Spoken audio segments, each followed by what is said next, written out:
안녕하세요, 크리스입니다. 저 도쿄로 출장을 다녀왔는데요. 다녀온 동안 아주 시장에 큰일이 있었더라고요. 그 전에 이렇게 대응 방안에 대해서 말씀을 좀 드리고 갔었는데 많이 주가가 움직였잖아요, 실제로. 이제 지금부터는 어떻게 해야 될지에 대해서 다시 말씀드리겠습니다. 월요일에 코스피가 지수로서 가장 많이 하락했다고 하더라고요. 예. 그리고 하락률로 봐도 상당한 하락률이 나왔습니다. 그리고 금요일에도 많이 빠졌었고요. 그리고 그 이후에는 살짝 좀 회복을 지금 하고 있는 국면이죠. 근데 보니까 엄청 그 전에 제가 출장 가기 전에 전주에도 닥터 둠들이 많이 나왔습니다. 이제 안 좋다는 분들, 미국이 리세션으로 간다 이런 얘기가 굉장히 많이 나오고 안 좋은 얘기가 굉장히 많이 나오고 있는데, 저는 그때도 말씀드렸지만 좀 다르게 생각합니다. 그때 피하라고 말씀드렸던 부분은 나스닥이나 빅테크, 특히 반도체 이쪽은 많이 올랐고, 그리고 여기서 차익 매물이 나올 수 있다 이런 부분을 말씀드렸었는데, 그러니까 여기다가 좀 추가된 부분이 제가 왔다 와서 보니까 엔캐리 트레이드 얘기가 많이 나왔더라고요. 저도 그때까지 전주까지는 짚어드리지 못한 부분인데, 엔화가 계속 약세로 가니까 200엔 간다, 달러당 200엔 간다 이렇게 얘기하다가, 그러니까 싼 엔화로 미국의 자산을 사서 수익을 내던 큰 펀드들이, 그리고 그 자금이 1조 달러가 넘는다고 그러더라고요. 그 큰 자금이 일시적으로 BOJ가 금리를 올리면서, 이제 금리 올리고 미국은 반대로 금리를 내리게 되면서 이게 역전이 되는 거죠. 역전이 되면서 이 엔캐리 트레이드가 청산이 급격하게 일어났습니다. 그러니까 미국 IB의 자료를 보면 그 청산이 쌓인 거에 거의 70~80%가 한 번에 일어났다고 그러더라고요. 엄청난 물량이겠죠. 1조 달러가 넘는 금액이 청산됐을 것 같아요. 그렇게 갑자기 청산을 하면 아무리 큰 미국 시장이라도 하락하게 되고요. 우리나라의 작은 시장은 엄청나게 하락을 하게 되겠죠. 그래서 그 하락이 나왔고, 이 하락이 나오니까 사실 그 전에 장안 좋을지 다 알았을까요? 아닌데, 빠지고 나니까, 이제 빠지고 나면 항상 닥터 둠이 엄청나게 나옵니다. 둠, 안 좋은 거. 근데 무조건 나쁘게 얘기하는 거죠. 빠진 결과를 보고. 근데 이미 빠진 다음에 나쁘게 얘기해서 나쁘게 본다고 해가지고 수익이 나는 건 아니잖아요. 그래서 이제는 정말로 냉정하게 봐야 됩니다. 여기서 엔캐리 트레이드가 청산된 거면 이미 청산이 됐잖아요. 그럼 여기서부터는 더 빠진다 이렇게 볼 필요가 없는 것 같아요. 두 번째, 만약에 안 좋게 보는 분들이 얘기하는 것처럼 미국이 리세션이 오는 거다. 그러면 지금이라도 팔아야죠. 미국 리세션이 오는데. 망하는 거잖아요. 지수 한 50% 빠지겠죠. 그럼 지금 반토막 내기 전에 지금 팔아야 되는 게 맞습니다. 그러면 결국 결론은 미국이 리세션으로 가는 거냐, 그냥 수급적으로 한번 매도가 왕창 나온 거냐, 이거를 봐야 되는 것 같아요.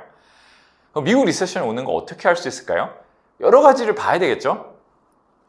처음에 좀 안 좋게 나왔던 거는 실업률이 많이 올라갔어요. 실업률이 많이 올라갔고, 미국의 제조업 ISM, 구매자 관리 지수가 좀 안 좋게 나왔습니다. 근데 사실 제조업 ISM은 사실 계속 안 좋았어요. 미국 제조업이 좋아지지 않았죠. 그리고 실업률은 올라가고 있었는데, 이 실업률에 대한 해석이 중요한 것 같아요. 무서운 거, 리세션이 오고 경기가 불황으로 가는 거는 해고를 해서 실업이 올라가야 돼요. 실업이 생겨야 돼요. 그게 아니라 만약에 미국에 이민자가 오든 누가 신규로 일 안 하던 분들이 일을 하려 하든 구직자가 많아져가지고 실업률이 올라갔다, 그럴 수 있잖아요.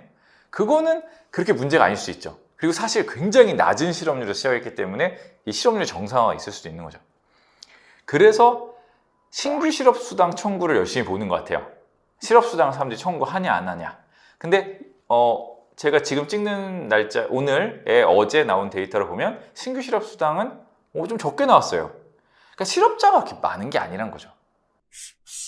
그리고 또 좋은 부분을 보면 결국은 모든 데이터를 조합해서 우리가 봐야 되는 건 GDP잖아요. 그러니까 미국의 GDP가 떨어져요. 그러면은 불황 가능성을 봐야 되겠죠. 그런데 2분기 GDP 잘 나왔어요. 2.5%. 3분기 GDP를 그러니까 미국의 이제 연준 관련 기관에서 추정을 계속 합니다. 자기들이 예측하는 게 아니라 지금까지 나온 데이터들을 넣어서 그들의 프로그램에서 나온 수치인데, 상당히 트래킹이 잘 되는 편이에요. 그런데 3분기에 지금 실시간 추정치는 2.8%예요. 더 올라갔어요, 오히려. 그리고 미국이 뭐 인도처럼 뭐 7, 8% 성장한 나라는 아니니까 3% 정도면 굉장히 높은 수치거든요. 그래서 미국이 갑자기 리세션에 들어갔다? 저는 이건 사후 설명인 것 같습니다. 그렇다면 결국 이제 이게 엔캐리 트레이드 청산으로 시장이 폭락하고 나서 이 다음에 미국이 리세션 아닐까? 약간 이런 게 좀 붙은 것 같은 느낌이에요. 장 빠지는데 빠진다고 하면 너무 말이 와닿잖아요. 오를 때 빠진다 그러면 또 안 와닿죠. 마찬가지로 그러니까 지금 이제 와서 매도를 한다? 그때는 별로 저는 오히려 실익이 별로 없을 것 같습니다. 그리고 우리나라 시장에 대해서 저는 이렇게 지수 레벨을 좀 접근하는 법을 이 기회에 좀 말씀을 좀 드리고 싶은데요. 예를 들어 이게 저희가 2011년에 시장이 2200포인트를 찍고 뭐 유럽 위기 막 이런 게 나오면서 수백 포인트가 하락한 적이 있어요. 그때 2200포인트는 지금보다 그 회사들이 장부 가치가 절반밖에 안 돼요. 그러니까 그때 2200이면 PBR이 높고 즉 꽤 비싼 레벨이었던 거예요. 근데 그게 벌써 13년이 지났잖아요. 지금은 2200이면 훨씬 많이 그 당시보다 우리나라 기업들이 돈도 훨씬 많이 벌고 장부 가치도 훨씬 많이 올라간 상태에서 이 바닥권입니다. 그럼 얼마 전에 3,300까지도 갔었고 그 코로나 때 3,300 갔었죠. 그리고 얼마 전에 저희가 2,900포인트까지도 갔었잖아요. 한 이 정도 레벨은 지금도 약간 높은 레벨일 수 있죠. 하지만 2,400, 300 이 정도 레벨은 지금은 오히려 바닥 가치에 가깝다. 이 바닥 가치에 가까워졌는데 거기서 판다. 이거 맞지 않는 것 같습니다. 얼마 전에 한 2,400 초반까지 본 것 같아요. 며칠 전 급락했을 때. 그때 거의 바닥을 확인할 수 있는 레벨 아닌가 저는 보고 있어요. 약간 뭐 나스닥이랑 반도체를 좀 한 저전주 정도부터 안 좋게 보면서 저는 뭐 그 쪽을 좀 많이 판 부분도 있었습니다. 그리고 그때 말씀드렸던 부분이 그런데 금리 인하란 게 있으니까 바이오는 좀 괜찮을 것이고 부동산이 괜찮을 것이고 뭐 부동산 관련된 건설 같은 거 좀 괜찮을 것이다 이렇게 말씀드렸었는데 뭐 그런 부분들은 사실 지금 보셔도 뭐 주가가 더 심지어 하락 전보다 더 높은 레벨도 있고요. 예, 뭐 국내 현대산업개발이나 뭐 미국의 부동산 ETF 같은 경우는 거의 뭐 고점에 가까운 레벨까지 있습니다. 그리고 요즘 뭐 청약도 열풍이잖아요. 부동산, 서울 부동산 중심으로는 많이 살아난 것 같아요.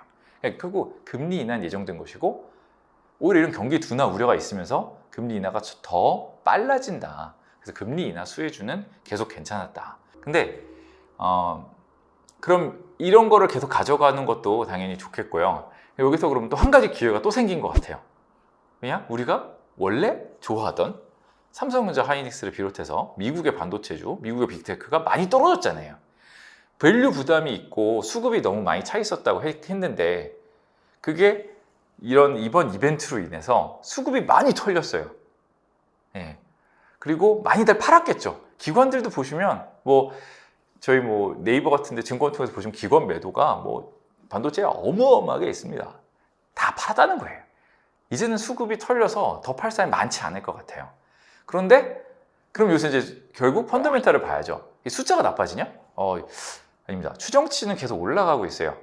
삼성전자의 3분기 추정치는 요즘 보니까 어디서 레포트에서 15조도 얘기를 하더라고요. 근데 저번 분기에 10조 나와서 서프라이즈였잖아요. 엄청나게 올라가는 거예요, 여전히. 디램오팡도 보시는 분에 따라 한 내년까지도 괜찮다. 이렇게 보고 있습니다. 그러면은 이 기회가 될 수 있겠죠. 삼성전자, 하이닉스가 위에서 많이 들어졌으니까 많이 싸졌죠. TSMC도 7월 매출을 발표했는데 사상 최대입니다.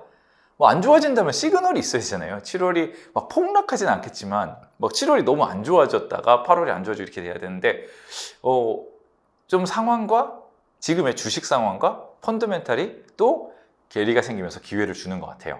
그렇다면 비워둔 부분이 있다면 다시 반도체나 빅테크 일부를 좀 접근할 수 있는 기회가 될 것 같기도 합니다. 지금까지 저희가 좋게 보던 금리 인하에 수혜가 되는 종목들은 계속 좋을 것 같고요. 그 다음에 지금까지는 좀 피해 있을 수 있었으나 이제 다시 기회를 주게 되는 반도체나 이런 부분을 다시 보셔도 좀 될 것 같습니다. 그리고 오히려 이 장이 안 좋을 때 뭐 인버스가 막 인기였는데 인버스나 뭐 방어주, 뭐 통신주를 비롯한 뭐 여러 방어주가 있잖아요. 너무 잘 버틴 쪽은 오히려 반등장에 소외될 수 있어요. 예, 이런 것보다는 이제 다시 이제 반등을 노리는 쪽으로 좀 보시면 될 것 같고요.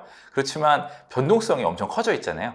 예전처럼 안정적인 시장은 아니기 때문에 뭐 현금 어느 정도 갖고 가거나 분할 매수를 하거나 이런 식으로 조금 리스크 관리를 하면서 접근한다면 이 하반기에도 기회가 있을 것 같습니다. 다음 주에 상황을 계속 보면서 제가 아무래도 지금 시급한 상황이기 때문에 좀 더 빨리빨리 전달해 드리도록 하겠습니다.